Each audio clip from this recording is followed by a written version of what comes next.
아침이 즐거우면 하루가 행복합니다. 안녕하세요. 생방송 아침이 좋다. 박정훈입니다. 네, 3월 13일 금요일 아침 이경림입니다. 네, 코로나19 확진자가 다수 우리 지역에서 추가 발생했는데요. 네. WHO에서도 팬데믹 선언을 했고 23일 이제 개학을 앞두고 있는데 맞습니다. 그러다 보니까 학부모 여러분들께서 걱정이 이만저만이 아닙니다. 그러니까요. 뭐 학교뿐만 아니라 학원도 개강을 준비를 하고 있다고 하는데요. 무엇보다 마스크가 부족하진 않을까 많이들 걱정하실 것 같습니다. 마스크 오부제를 시행하고는 있지만 또 몸이 불편해서 마스크를 사러 가지 못하는 분들도 계시잖아요. 그렇죠. 그런 분들을 위해서 직접 마스크를 제작해서 기부하는 이런 기부의 손길도 이어지고 있다고 맞습니다. 하네요. 임시 휴관 중인 충남 도서관에서는요. 필터가 교환이 가능한 면 마스크를 제작을 해서 우리 그 공적 마스크를 쉽게 받지 못하시는 분들이죠. 충남 도내의 우리 노인분들, 장애인분들 그리고 가정 위탁 아동들에게 우선적으로 먼저 배부를 하고 있다고 하고요. 대전시에서도 지역 자원봉사 센터를 중심으로 온정의 손길들이 계속 이어지고 있다고 합니다. 맞습니다. 대전 중구에서도 마스크 10,000개를 제작해서 배부할 예정이라고 하는데요. 이렇게 어려운 시기에 나와 내 가족뿐만 아니라 이웃을 생각하는 마음이 더욱더 이어지니까 또 가슴 따뜻해지고 훈훈해지는데요. 네, 우리가 또 대한민국 아니겠습니까? 그럼요. 어려울 때일수록 똘똘 뭉치는 큰 힘을 발휘하는데요. 답답한 건 이 봄날 그냥 바람도 좀 쐈으면 좋겠고 마스크 벗고 달려봤으면 좋겠는데 그게 좀 안 된다는 거죠. 자, 오늘 그렇게 춥지 않게 시작했는데 오늘 날씨 또 한번 알아보겠습니다. 강혜라 기상캐스터. 네, 강혜라입니다. 네, 춥게 시작은 안 했는데 오늘 좀 덜 추운가요? 어떻습니까? 네, 봄이 올 듯 말 듯합니다. 어제 낮에는 포근했지만 오늘 낮부터는 다시 추워지겠는데요. 오후부터 북서쪽에서 찬 공기가 유입되기 때문입니다. 현재 기온은 대전이 6.3도로 어제 아침보다 5도가량 높지만 낮 기온은 11도로 어제 낮보다 5도가량 내려가겠고요. 주말에는 대전의 아침 기온이 영하 3도까지 뚝 떨어지겠습니다. 당초 예상됐던 황사 유입 가능성은 적어지면서 공기질은 무난하겠습니다. 오늘 우리 지역의 미세먼지 농도 보통에서 좋음 단계가 예상됩니다. 모레까지는 해안가와 내륙에서 바람이 강하게 불겠는데요. 시설물 피해 없도록 대비해 주시기 바랍니다. 위성 영상입니다. 오늘은 고기압의 영향을 받겠습니다. 구름이 많은 가운데 아침까지 산발적으로 빗방울이 떨어지는 곳이 있겠고요. 낮부터는 차차 맑아지겠습니다. 지역별 날씨입니다. 낮 기온은 어제보다 4도가량 낮아 쌀쌀하겠습니다. 천안 9도, 세종과 대전 11도, 공주 10도로 예상됩니다. 충남 서해안은 8도 안팎에 머물겠습니다. 오전에 서해 중부 먼바다를 중심으로 바람이 강하게 불고 물결도 2.5m까지 다소 높게 일겠습니다. 주간 날씨입니다. 이번 꽃샘 추위는 다음 주 초반까지 이어지겠고요. 일요일 오전에는 비나 눈이 오는 곳이 있겠습니다. 날씨였습니다. 네, 아침 기온이 영하권으로 떨어지지는 않았지만 오후부터 추워진다고 하는데 낮밤의 일교차가 아주 큰 시기잖아요. 요즘에 특히나 건강 관리 잘 하셔야 될 것 같습니다.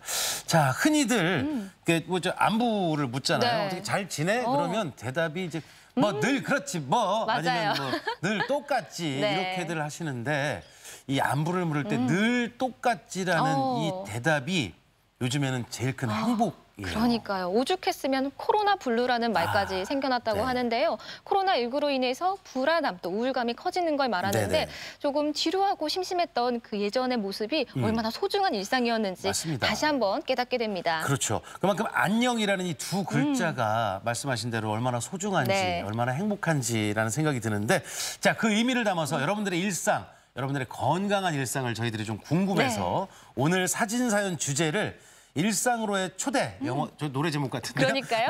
안녕하시죠라고 정했습니다. 건강한 여러분들의 일상의 모습들을 사진으로 좀 보내주시기 바랍니다. 네, 사진 사연 보내는 방법 알려드릴게요. 생방송 아침이 좋다 앱을 내려 받으셔도 되고요. 인터넷 주소창에 아침이좋다.kr 입력하시고 닉네임과 전화번호 쓰면 오늘도 사진과 사연 보내주실 수 있습니다. 사연 보내주신 몇 분 가운데 선정해서 또 선물도 보내드리니까요. 오늘도 많이 참여해주시면 좋겠네요. 이게 된다니까요. 어제도 저 아는 분 당첨됐다고 또 행복해하더라고요. 자, 금요일 첫 소식 문화 나들입니다. 코로나19로 인해서 전시 공연이 거의 취소가 됐잖아요. 그리고 뭐 전시장이 대부분 휴관을 또 하고 있고 그러다 보니까 문화예술계 분들한테는 직격탄인데 어떤 분야가 안 힘들겠으냐마는 그러니까요. 예술인들에게는 요즘에 정말 어려운 시기입니다. 네, 이런 문화예술에 대한 갈증이 커져서일까요? 직접 취미로 이런 예술을 배우는 분들도 네. 많이 계시다고 합니다. 좀 약간의 손재주와 또 눈썰미만 있으면 누구나 쉽게 배우실 수 있다고 하거든요. 취미가 있는 그 손맛의 세계로 또 문화나들이 떠나봅니다. 문화예술을 즐기는 방법에 대한 생각 전환. 탐색과 감상의 문화활동을 넘어 보다 능동적인 자세로 내가 직접 해보는 예술활동을 제안한다. 큰 기술이나 재능이 없어도 누구나 도전할 수 있는 예술 관련 취미를 함께 알아보자.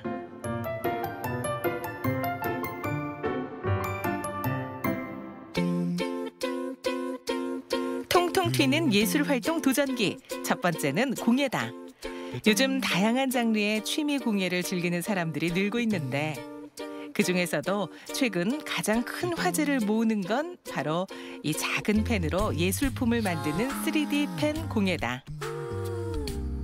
3D 펜은 3D 프린터의 축소판이라고도 할 수 있습니다. 그 3D 펜을 이용해서 원하는 작품들을 만들 수 있기 때문에 사람들한테 알려지기 시작했고 그 부분을 또 공예에서 사용하기 시작하게 되었습니다. 글루건과 닮은 꼴인 3D 펜은 고온으로 달군 후 가느다란 실 모양의 필라멘트를 녹여서 작품을 만든다. 처음에는 평면 그 도안을 따라서 직선이라든지 곡선이라든지 연습을 충분히 한 상태에서 하는 게 좋고 이렇게 손이 움직이기 쉽기 때문에 최대한 집중을 하고 숨을 참고 하는 것이 팁이라면 팁일 수 있습니다. 무엇이든 상상을 하고 선을 여러 번 덧대다 보면 생각 속의 형상이 곧 내 눈앞에 나타난다. 재료로 쓰이고 있는 필라멘트는 보통 플라스틱이 재료이긴 하지만 요새 새로 나오고 있는 그 옥수수를 이용하여 만든 천연 재료로도 나오기도 하고 나올 때 여러 가지 색깔이 나오기 때문에 작품을 만든 후에 따로 색칠을 한다거나 색을 덧입거나 그럴 필요가 없기 때문에 한 번 만든 작품을 바로 완성할 수가 있습니다. 간단한 원리라서 누구나 쉽게 입문할 수 있는 공예 분야. 첫 시작부터 작은 작품 하나씩은 뚝딱 만들 수 있다고. 일자로만 하세요. 그렇지. 윗면이랑 아래선이 닿을 수 있게 천천히 빨르면 선이 얇아져요. 여기랑 끝에 닿아야지. 원래 펜이나 사인펜으로는 이렇게 입체적인 거는 아예 못 만드는데 3D 펜으로는 입체적인 거를 할 수가 있으니까 더 신기하고 재미있어진 것 같아요. 내가 만들고 싶었던 거를 직접 와서 만들 수 있기 때문에 또 자유롭게 만들 수 있고 또 내가 생각했던 것들을 직접 표현할 수 있기 때문에 어린 수강생들이 많이 오고 있습니다. 필라멘트만 있다면 작은 펜 하나로 만들 수 있는 것들은 무궁무진한데 특히 생활 속에서 활용 가능한 것을 만들 수 있다는 게 최고의 장점이다.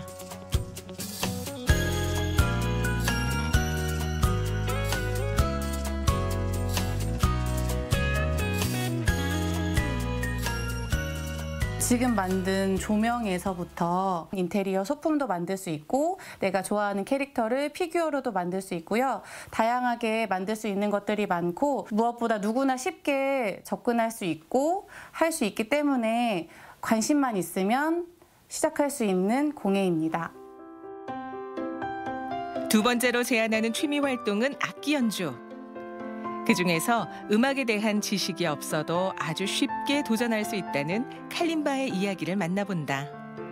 칼림바는 아프리카에서 처음 만들어진 전통 악기로 우리나라 말로는 작은 음악이라는 뜻인데요. 엄지손가락으로 연주해서 엄지피아노라고 불리고 있고요. 금속이나 대나무에 판을 튕기면서 엄지손가락으로 연주하는 악기입니다. 튕김과 공명을 이용해서 소리를 내는 칼림바. 작은 크기로 쉽게 휴대해서 이동할 수 있고 연주 기법을 익히기도 아주 쉽다. 칼림바는 아이들도 쉽게 배우는 악기인데 정서적인 풍요로움을 채워주는 1인 1악기 연주의 중요성이 부각되는 요즘 그 인기가 점점 높아지고 있다. 아프리카에서 오고 무슨 악기랑 소리가 비슷해요? 오르골 소리랑 비슷해요. 막대기를 엄지손가락으로 쓰다듬는 거야. 칼림바라는 악기 자체가 시중에서 쉽게 구할 수 있는 악기이고요. 이 악보에 나와 있는 대로 연주를 하면 1번, 2번, 3번, 4번 숫자 보고 연주를 할 수 있어서 초등 저학년부터 장년층, 노년층까지 개 이름을 몰라도 다 배울 수가 있어요.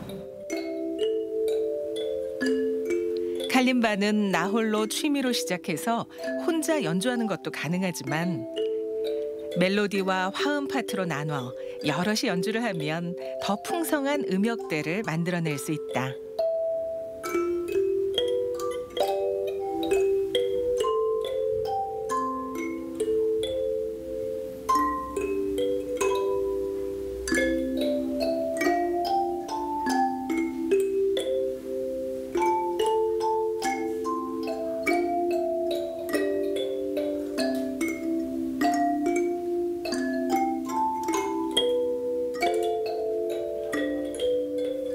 칼림바는 제작되어지는 목재에 따라서 울림음이나 음색이 달라지는데요.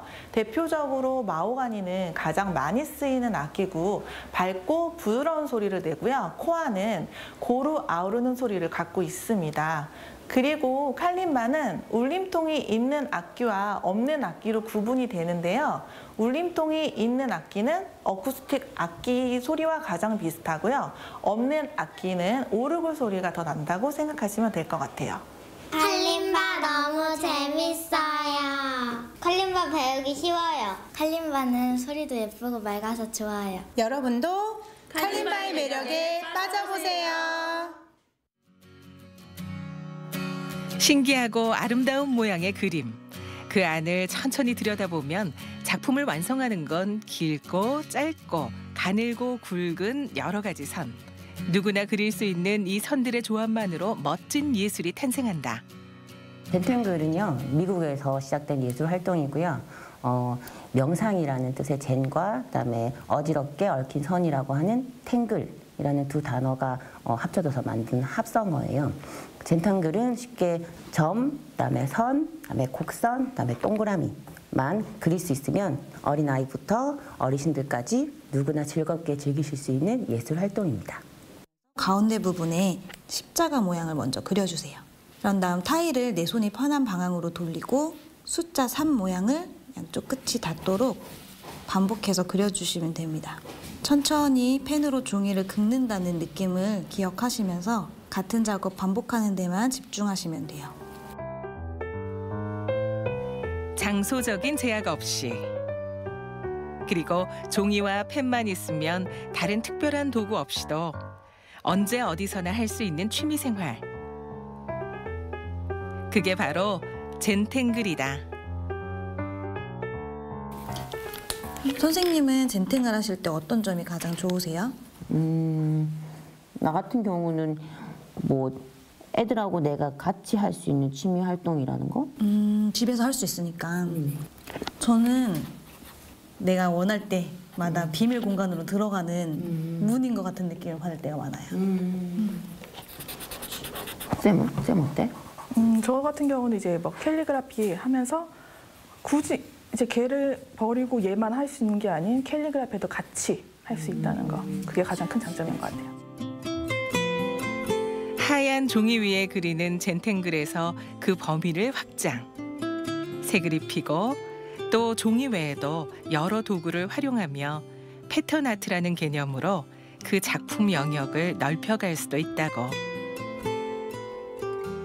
사실 패턴이라는 거는 아주 오래전부터 우리 일상 속에 자리를 잡고 있어요. 그래서 이제는 단순히 종이에만 그리는 것뿐만 아니라 자기의 전공 분야에 맞춰서 패턴 아트를 융합해서 교육도 할 수 있고 나만의 작품도 만들 수 있고 또 가장 좋은 거는 내가 직접 그림을 그리기 때문에 만족도가 아주 높고요. 선들을 조합해 패턴이라는 새로운 형태가 되는 그림. 그것이 곧 순수 예술이자 일상용품 곳곳에 접목할 수 있는 실용예술로 종이뿐 아니라 천, 유리, 도자기 등 다양한 작품으로 탄생된다. 전시회, 음악회 등을 찾아 예술가의 활동을 탐색하는 문화에서 한 걸음 더 나아가 내가 주도적으로 참여하는 문화예술.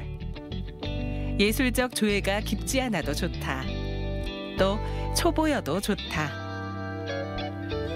공예, 음악, 그림 등 내 손으로 할 수 있는 예술 창작 활동에 관심을 가져보면 어떨까?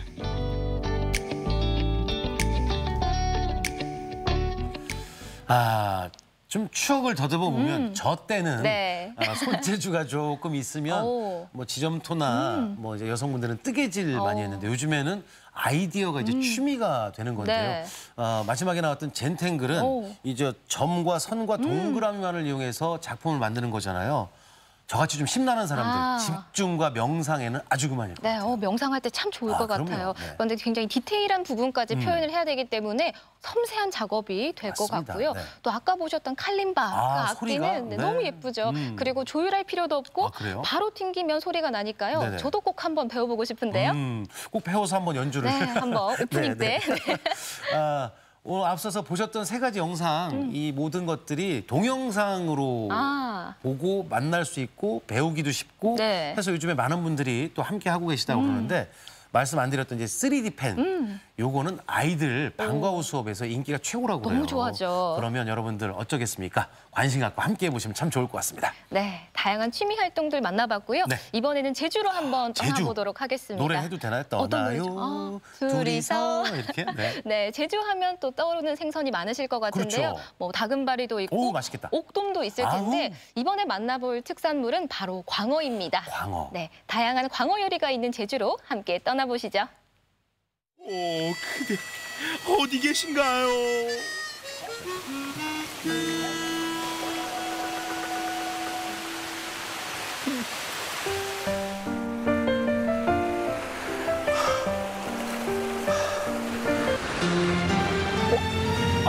찾았다! 내 광어! 제주 광어! 사랑해. 광어는 횟감? Oh no! 선입견을 산산이 부술 광어의 변신 기대하시라. 제주의 광어를 찾아서 제주의 대표되는 생선 중에 하나인 광어 요리의 클래식한 한 상이 쫙 차려졌습니다. 시작은 클래식하게 갑니다. 깔끔한 광어회와 새콤달콤 회국수.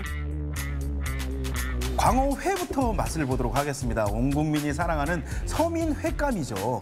이 광어회는 북어 요리처럼 뭐 쫄깃쫄깃한 맛도 나고 비린 맛이 별로 없으면서 씹는 식감도 굉장히 좋잖아요. 입안에 딱 들어오자마자 시원함이 이제 싹 돌면서 마지막에 또 기름진 맛도 나. 뭔가 돔처럼 여러 가지 생선의 맛을 가지고 있는 그런 횟감이 아닌가 싶어요. 이렇게 해서 초장에 살짝 찍어요. 살짝.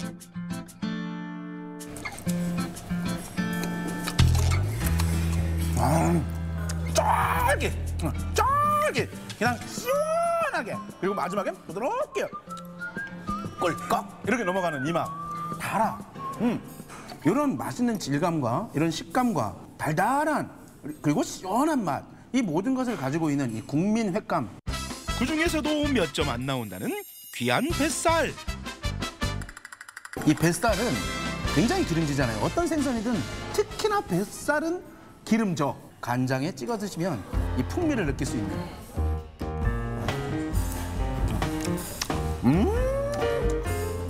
이 광어 뱃살은 기름지기도 하지만 이건 뭔가 꼬들꼬들하기도 해. 오들오들하기도 하고. It's some time. 여러분들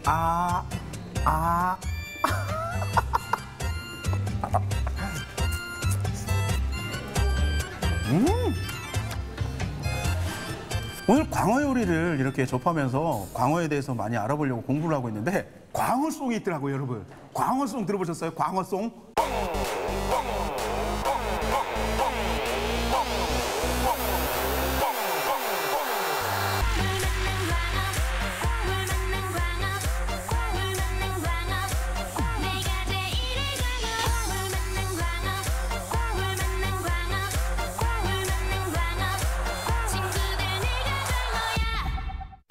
친구들, 내가 회국수야. 회국수. 저는 이 회국수 먹으러 왔습니다. 모양이 너무 독특하고 예쁘잖아요. 여기 제주도의 그 주상절리를 이렇게 쫙 세워놓은 것 같은 느낌이기도 하고 뭔가 이렇게 보면 뭔가 문어 한 마리 같기도 하고 그렇죠?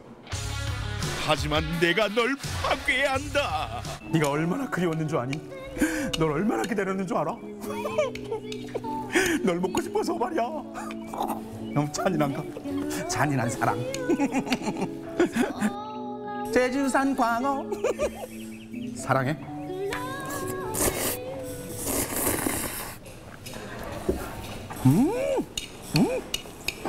기분이 싹 좋아집니다. 시원한 비빔국수를 먹고 있는데 좀 얼얼해가지고 지금 국민생선, 국민횟감, 제주 광어 I love you. 프레시한 광어회를 맛봤다면 그 다음은 담백함에 빠져볼 차례. 면역력 강화, 고단백 저칼로리 광어 먹으러 왔습니다. 일본에서 내공을 닦고 삼달리에서 맛있는 요리를 하는 사장님, 그 내공 보여주세요. 오늘은 광어니까 광어 가스, 광어 튀김, 뽀송뽀송하니 꼽힌 그 피시앤칩스 굉장히 유명하잖아요. 그래서 이런 광어앤칩스, 이게 감자튀김이 이렇게 있습니다. 먼저 우리 광어 가스, 광어 튀김 요리부터 일단 한번 먹어보도록 하겠습니다. 어우, 이 느낌. 한 바울의 느끼함마저 꽉 잡아줄 특제 소스 콕 찍어. 와우.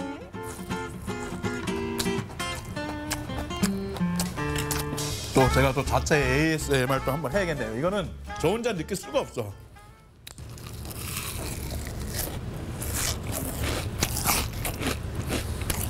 와. 아드레날린이 막 땅구멍, 구멍구멍 하나에서 그냥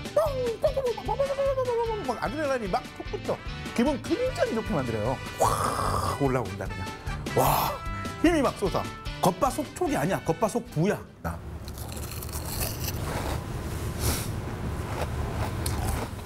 와. 맥주 한 잔 부르는 비주얼. 여러분, 이 피시앤칩스를 이 광어로 만드는 거 보셨습니까?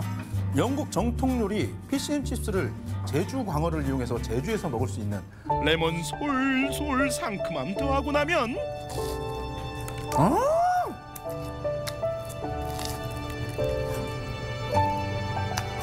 와, 바삭바삭, 아삭아삭. 와, 굿. 생선가스와 피시앤칩스로 즐기는 제주 광어 맛있다. 똑똑. 여기로 오면 놀라운 광어 요리를 만날 수 있다 해서 찾아왔습니다. 광어 이행시에 한 소절 올리도록 하겠습니다. 광어 좋아해?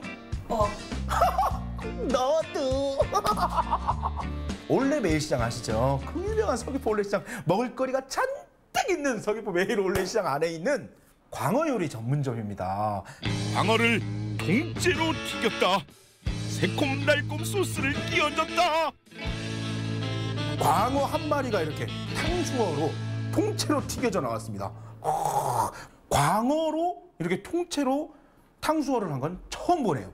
와, 그러면 본격적으로 뭐 두말할 것도 없이 먹어봅시다. 자, 먹어보도록 하겠습니다. 그리고 여기 제가 또 마음에 드는 건, 제가 또 마늘을 또 굉장히 좋아하는데 통마늘을 이렇게 살짝 이렇게 튀겨주셨어. 그리고 위에 고추랑 어이구 대파, 양파 이렇게 잘 튀겨져서, 자, 와우, 이야, 이게 지금 잘 익으라고 지금 칼집도 잘 내줘서, 야, 이거 소스 촉촉 입에 있노. 오! 으쌰! 이야! 으쌰! 오! 야, 붕어빵! 광어 붕어빵 하나를 지금 붕어빵 하나를 먹는 듯한 느낌이야. 이 붕어빵을 꼬리부터 먹을까? 머리부터 먹을까? 몸통부터 먹을까? 지금 그런 느낌이에요. 전 붕어빵에서도 꼬리부터 먹습니다. 가장 바삭바삭하니까요.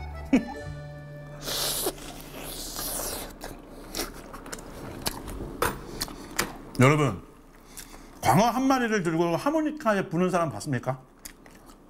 뭔가 피리를 부는 것 같지 않아요? 삐리리리리 쩝쩝쩝. 부들부들 속살 자꾸자꾸 입이 갑니다.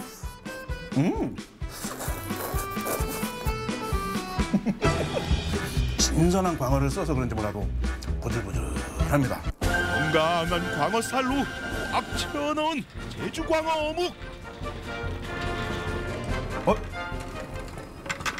어머니 돌 굴러가요. 뭔가 막 어제도 막 돌 굴러가는 소리가. 뭔가 자갈돌 좀 굴러가는 소리가.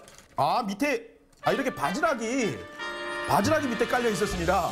바지락으로 국물을 내고 어묵으로 국물을 낸다. 뭐 끝이지 뭐. 이 이상 국물이 있어요? 뭐 다른 거 있어? 없지. 탱글탱글한 연육, 입안에 탱탱볼이 요동칩니다. 어묵이 식감도 굉장히 좋고요. 달근해. 이렇게 어묵 이렇게 탁 떠서 저녁 밥 반찬, 그리고 아버지 술안주, 아이들 간식 충분합니다. 광어의 변신은 계속됩니다. 쭉쭉. 건강하고 안전한 우리 광어, 제주 광어. 오늘도 잘 먹었습니다. 화 선생은 광어를 먹으며 행복하게 살았답니다. 끝. 아침부터 죄송합니다. 네. 저희들이 보면서 지금 네. 막 침이 이 광어 요리 퍼레이드였는데요. 네. 뭐 여러 가지 요리를 봤는데 사실 요리가 맛있으려면 재료가 중요하잖아요. 그럼요. 근데 제주도 광어면 이미 검증은 됐고 맛 알잖아요. 네. 그 광어.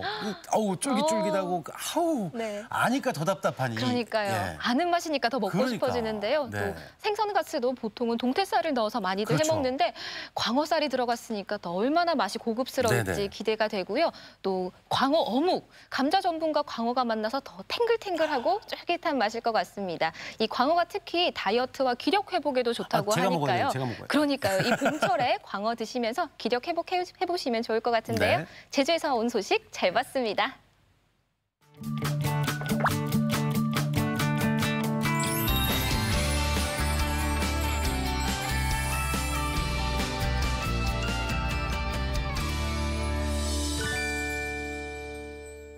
가끔 생활하다 보면 머리가 핑 돈다. 그리고 어지럽다. 뭐 이렇게 느낄 때가 좀 있습니다. 그런데 이런 그 증상이 가끔 나타나면 괜찮지만 현기증이 이렇게 오래 지속되다 보면 생활하기 참 쉽지 않죠. 힘들죠. 네네. 이 어지럼증을 단순한 증상으로 볼 수도 있겠지만 네. 생각보다 심각하고 그 원인도 굉장히 다양하다고 합니다. 맞습니다. 그래서 오늘 건강톡톡 시간에는 생활 속에서 느끼는 어지러움증의 원인에 대해서 자세하게 알아보도록 하겠습니다. 네, 도움 말씀 주실 분 소개해드리도록 하겠습니다. 신경과 이택준 교수 나오셨습니다. 어서 오세요. 어서 오세요. 예, 안녕하세요. 저희랑 같이 지금 광어 요리 보면서 그냥 배고파 하셨는데. 굉장히 맛있어 보였습니다. 우리가 지금 제가 뭐 어지러움증, 현기증 얘기했잖아요. 일상생활 속에서 우리가 이제 흔히 뭐 그런 얘기도 네. 많이 하지만 그런 증상을 좀 느끼는데 이 어지러움증 원인도 다양하다고 그러는데 도대체 어지러움증은 왜 생기는 거예요? 어지럼증은 우리 몸에서 그 평형을 잡는 기관에 문제가 생겨가지고 어지럽다라고 이렇게 호소를 하는 건데요. 보통 이제 증상을 호소하실 때는 주변이 돈다, 그리고 내가 돈다 이렇게 표현하는 그 회전성 어지럼증이 있고요. 그다음에 이제 균형이 잘 안 잡힌다 이렇게 얘기하는 비회전성 어지럼증이 있습니다.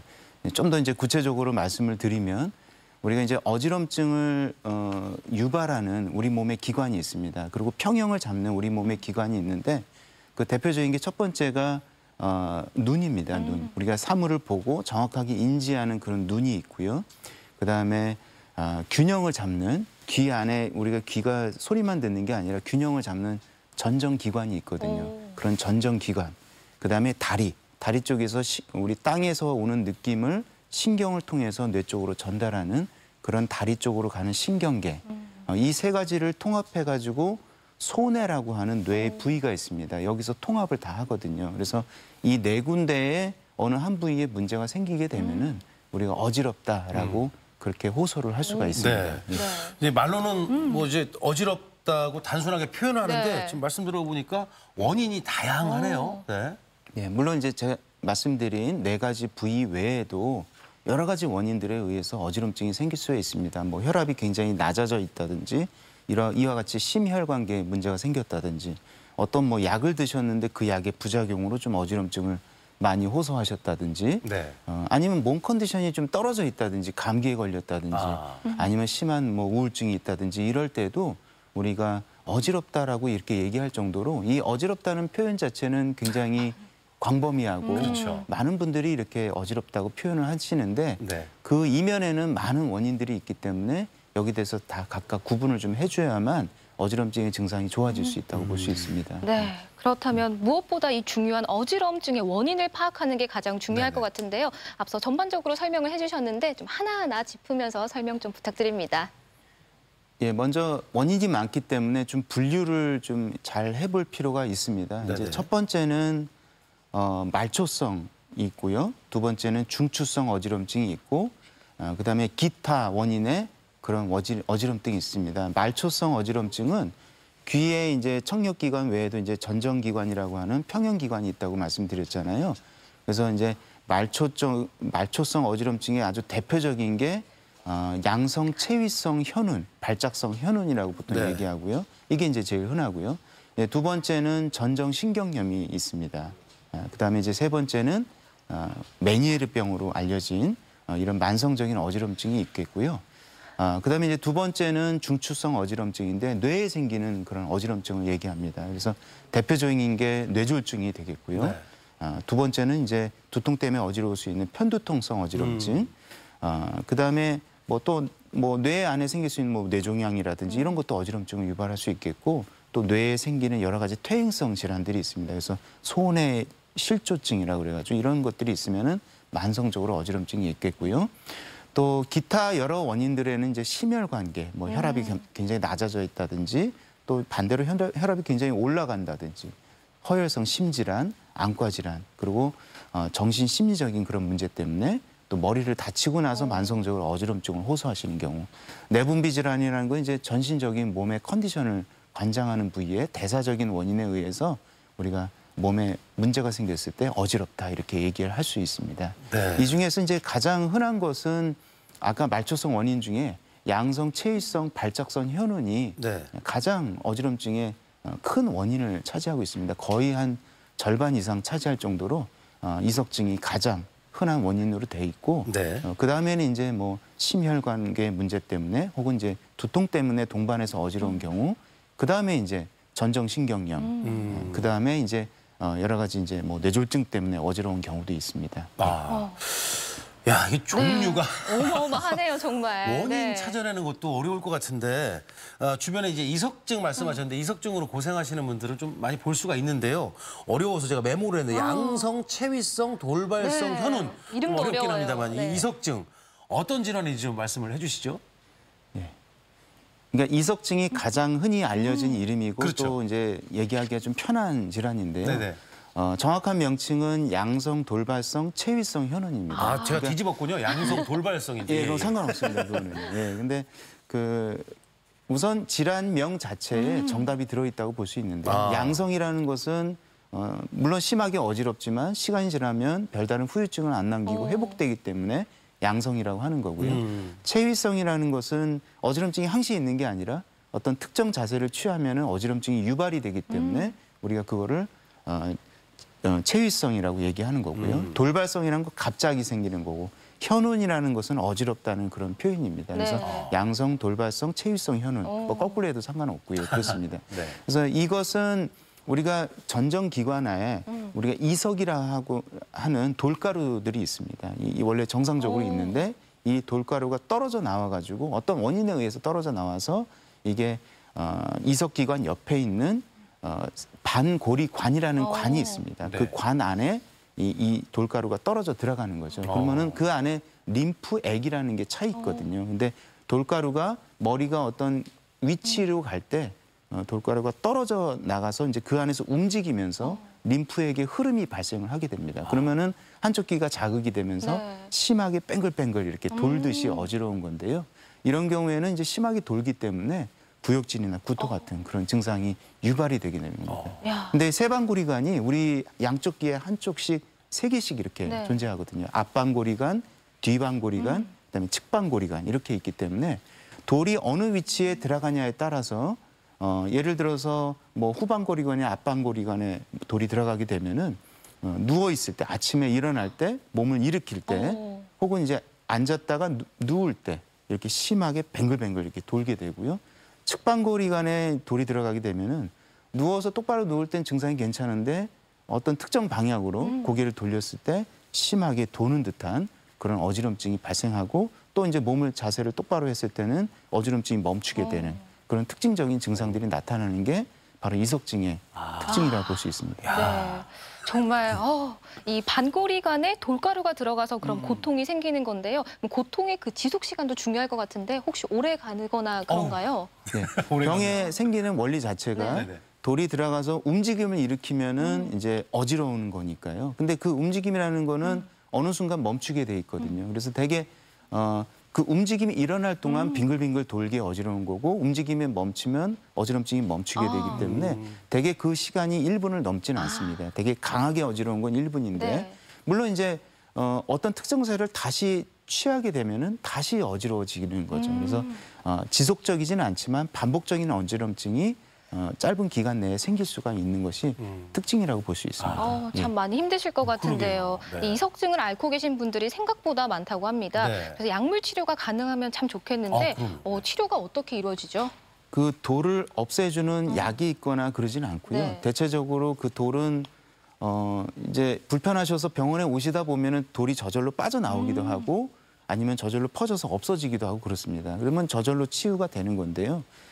만일에 이제 그렇지 않은 경우 병원에 오셨는데 이석이 계속 있다고 생각되는 경우에는 이석 정복술이라 그래서 운동 치료법을 합니다. 그래서 몸을 앞방고리관이냐 후방고리관이냐 측방고리관이냐 이렇게 이석이 들어갔다고 생각되는 예측되는 그런 것에 맞춰 가지고 각각 운동법이 따로 있습니다. 그래서 거기에 대한 이석 정복술을 해가지고 돌을 빼내는 작업을 하는데요. 한 번에 잘 빼내지는 경우도 있지만 또 여러 번에 걸쳐서 해야 되는 경우도 있고요. 또 이석증이라고 하는 것은 또 이렇게 좀 재발을 좀 할 수가 있거든요. 그래서 나중에 재발이 된다 하더라도 또 똑같은 방법으로 약물 치료가 아닌 똑같은 방법으로 이석 제거술을 하게 됩니다. 네, 이석증에 대해서 이제 쭉 말씀을 해주셨는데 이석증 다음으로 흔한 어지러움증을 유발하는 것이 또 이제 말초 전정계 질환이라고 하는데 조금 생소하긴 한데 이건 어떤 또 질환입니까? 그 전정신경염이라고 하는 것은 아까도 말씀드렸지만 귀가 소리만 듣는 게 아니라 균형을 잡는다고 하는데 전정기관이라고 하는데요.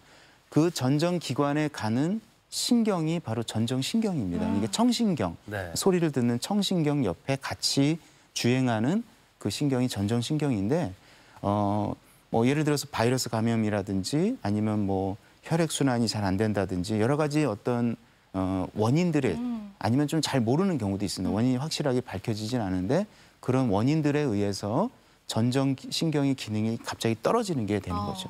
한쪽이 전정신경 기능이 떨어지게 되면은 심하게 이 균형이 안 잡히기 때문에 심하게 뱅글뱅글 돕니다. 마찬가지로 이런 경우에도 굉장히 심하게 어지럽기 때문에 구역질이나 구토를 심하게 호소하게 되는데 다행스러운 거는 대부분의 환자들이 하루 이틀 정도 심하게 고생을 하시다가 점점점 회복되는 게 이 병의 특징이라고 볼 수 있습니다. 참 이 전정신경염을 구별해내기도 참 어려울 것 같은데요. 어떻게 구별할 수가 있을까요? 좀 전에 말씀드린 이석증하고는 증상이 좀 비슷할 수는 있지만 결정적인 차이점은 우선 체위에 의해서 유발이 안 된다는 겁니다. 항상 어지러운 거죠. 체위와 상관없이 심하게 뱅글뱅글 이렇게 어지럽고 토하고 하는 것들이 증상으로 돼 있고요.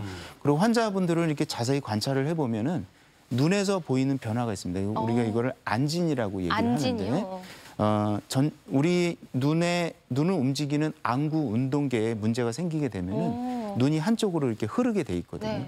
그러면 물체를 똑바로 볼 수가 없지 않습니까?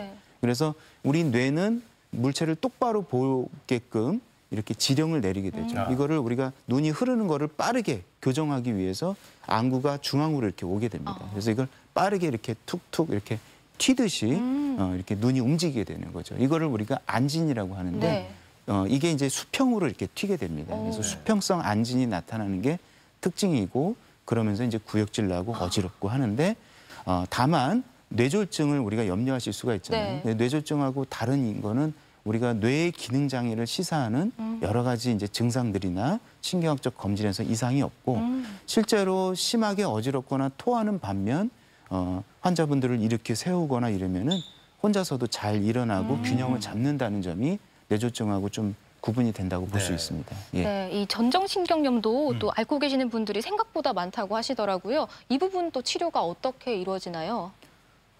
이 질환도 좀 자연스럽게 치유가 되는 것이 특징입니다. 그래서 보통은 한 1주에서 2주 정도는 개인마다 좀 차이가 있겠지만은 자연 회복이 되기 때문에 별다른 어떤 치료약이라든지 약물 치료가 필요하지는 않습니다. 네. 다만 급성기 때는 너무 괴롭거든요. 많이 어지럽고 토하고 하시기 때문에 이걸 좀 해소하기 위해서 뭐 항히스타민제라든지 아니면 진정제라든지 구역질을 좀 억제하는 진토제라든지 이런 약물을 쓰게 되는데 우리가 치유된다는 것은 우리가 어지럼증에 대해서 뇌가 중추적 보상작용이라 그래가지고 뇌가 어지럼증에 대해서 좀 적응하도록 좀 해줘야 되거든요. 그래야만 저절로 좋아지는 건데 우리가 약을 초반에 좀 너무 과도하게 쓰거나 장기적으로 쓰게 되면은 뇌가 여기에 대해서 어지럼증에 대해서 보상하는 거를 그러니까 적응하는 거를 방해하기 때문에 우리가 약은 단기적으로 증상이 강할 때만 쓰고 대체적으로는 전정 재활 치료라 그래가지고 스스로 어지럼증에 대해서 잘 적응할 수 있도록 운동요법을 권해드리지 약물요법을 오랫동안 하라고 이렇게 권해드리지는 않습니다. 약물은 짧게. 네.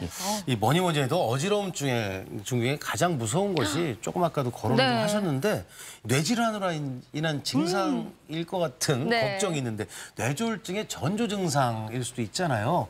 어떻습니까? 좀 어떤 특징이 있는지 좀 설명을 해주시죠. 네.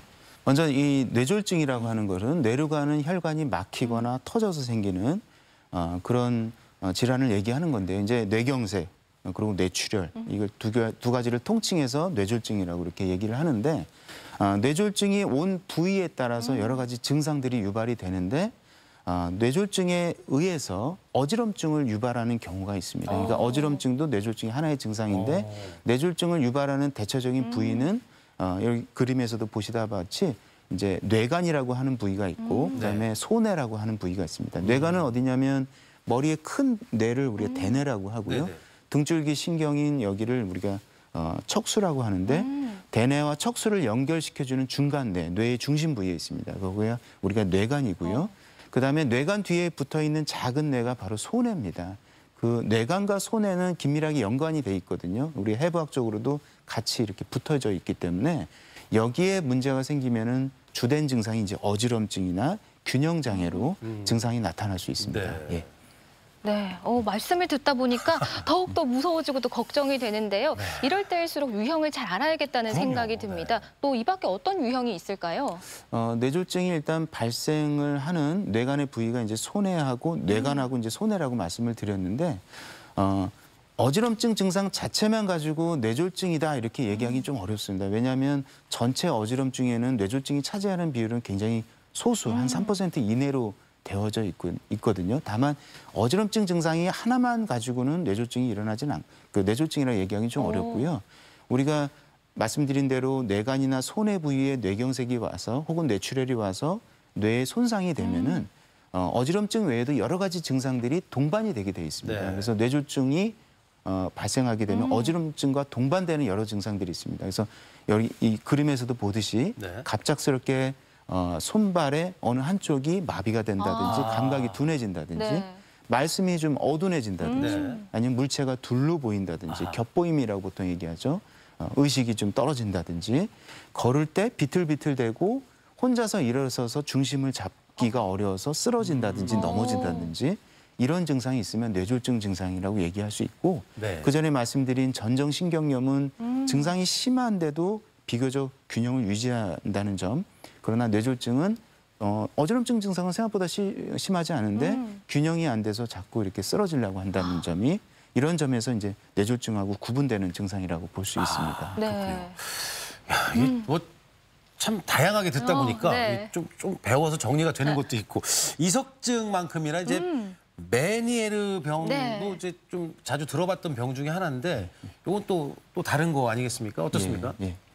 메니에르 병은 만성적인 질환이라는 점이 또 중요한 특징인데요. 네네. 반복적이고 주기적으로 빙글빙글 도는 회전성 어지럼증이 반복되는데요. 여기에도 이제 동반되는 증상들이 있습니다. 네. 보통 한쪽 귀, 대개 한 80% 정도에는 한쪽 귀에서 혹은 이제 20%에서는 양쪽 귀에서 청력이 이제 떨어지게 되는 것이죠. 그리고 한쪽 귀에 먹먹한 이 충만감이라고 보통 얘기하는데 그런 증상이 있고 귀에서 삥하고 소리가 나는 그런 이명 증상, 이 네 가지 증상이 특징적으로 만성적으로 나타나는 것이 메니에르 병의 특징이라고 할 수 있습니다. 메니에르 병은 우리가 귀에서 청각과 균형 감각을 담당하는 신경세포가 있는데 그 신경세포를 둘러싸고 있는 곳이 막성 미로라고 하는 부위가 있습니다. 귀 안쪽에. 그 막성 미로를 둘러싸고 있는 것이 뇌 림프라는 곳이 있는데 이 뇌 림프액으로 차 있거든요. 근데 그 림프액이 많아지는 뇌 림프액 수종이라는 게 생길 수가 있습니다. 그러니까 여기 압력이 높아지는 거죠. 그러면서 먹먹하고 청력이 떨어지게 되고 그러면서 여기가 자극이 되게 되면 심하게 빙글빙글 이렇게 돌게 되는 굉장히 좀 이것 때문에 많이 고통을 받는 좀 어려운 병이라고 볼 수 있습니다. 네. 이 메니에르 병 설명을 들으니까 네. 이게 단기간에 치료가 되는 게 아닐 것 같다는 생각이 드는데요. 치료법은 또 어떻게 되나요? 우선적으로는 생활요법이 있는데요. 뇌 림프 수종이 생기지 않도록 관리하는 여러 가지 방법들이 있는데 우선은 이제 소금 섭취를 많이 제한을 해야 됩니다. 대개 이제 하루 소금 섭취 권장량이 훨씬 더 적은 양을 섭취를 해야 돼. 대개 한 1.8g 정도 이하로 소금 섭취를 제한하도록 권고하고 있고요. 그다음에 술과 담배를 금하고 카페인의 섭취를 좀 줄이는 게 좋겠고요. 그리고 이제 뇌림프 수종이 보통 스트레스가 오면은 더 갑자기 이제 올라간다고 되어져 있습니다. 그래서 스트레스를 전혀 안 받을 수는 없겠지만 그러나 스트레스를 받더라도 잘 풀어줄 수 있도록 적절한 수면과 운동과 적절한 식사를 잘 하시는 게 좋겠고요. 그래도 안 되는 경우에는 뇌림프 수종을 좀 줄여주는 여러 가지 이뇨제 계통의 약물을 치료를 하는 것들이 권장되고 있습니다. 네, 이렇게 설명을 듣다 보니까 정말 이 어지럼증의 종류가 이렇게 많았나 싶은 생각도 들고요. 이러면 일단 어지럼증이 생겼을 때 검사를 받게 되잖아요. 다양한 종류별로 검사가 다르겠지만 가장 먼저 어떤 검사를 받게 되나요? 일반적인 진료라는 거는 뭐니 해도 환자분의 증상을 듣고 알아야 되는 그런 병력 청취가 가장 중요하고 그다음에 환자분을 우리가 진찰을 해서 아는 이학적 검사 그리고 신경학적 검사가 두 가지가 가장 중요합니다. 이 두 가지를 통해서 거의 한 80~90% 정도는 진단을 해야 되는 경우가 많습니다.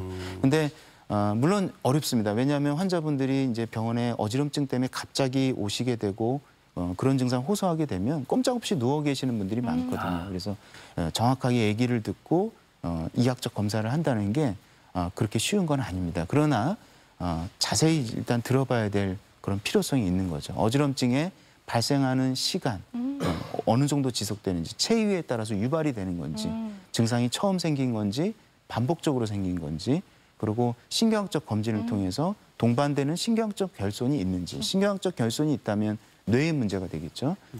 그래서 뇌의 문제가 정말 의심된다 이러면은 그림에서도 보시다 같이 이렇게 CT라든지 혹은 MRI를 찍어서 뇌 영상 검사를 해서 뇌졸중을 진단을 해야 되겠죠. 이게 가장 관심 있게 되는 부분이 이제 끝으로 가니까 나을 수 있을까? 그러니까요. 빠른 효과를 좀 볼 수 있을까? 이런 그 궁금증, 관심이 많을 텐데 이 어지러움증은 이제 나을 수 있는 겁니까? 그러니까 어지럼증은 하나의 증상이기 때문에 어지럼증을 일으키는 여러 원인들이 있고 그 원인들을 잘 발견하는 게 우선이고요. 그 원인들을 잘 치료하고 제거한다면 대부분의 어지럼증은 좋아지는 게 어지럼증의 여러 가지 생리라고 볼 수 있는데요.